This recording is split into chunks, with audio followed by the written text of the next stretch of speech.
Les plages du débarquement sont à plus de 800 km de Toulouse. Pour autant, les 70 ans du jour J ne passent pas inaperçus ici. Le sujet intéresse. Disons que c'est la liberté de la France et la liberté de l'Europe, principalement.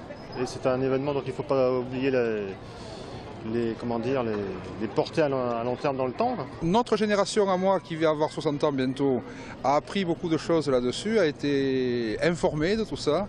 Mais la génération de mes enfants a été très peu informée.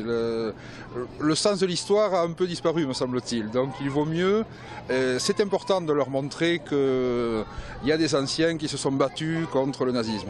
C'est un des trucs les plus importants qu'on ait eu en France. C'est un des événements les plus internationaux. C'est plus que capital.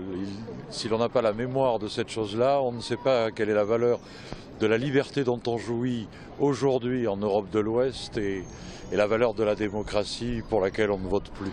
Je pense que c'est toujours bien de garder le souvenir de ce qui s'est passé et surtout pour les personnes plus jeunes. C'est important parce que sinon on oublie et on ne sait pas.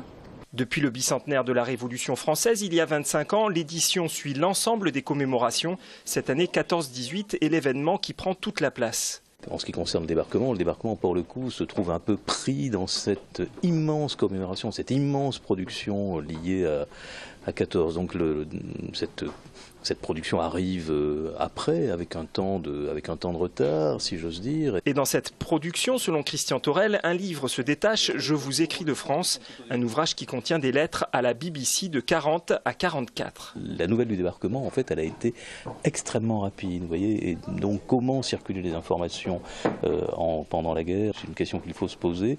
Dans ce livre-là, on a quelques exemples qui répondent à cette question. Voilà. Autre très bel ouvrage pour se souvenir de cette époque, Quelque part en France, des photos de l'été 44, vues par John J. Morris.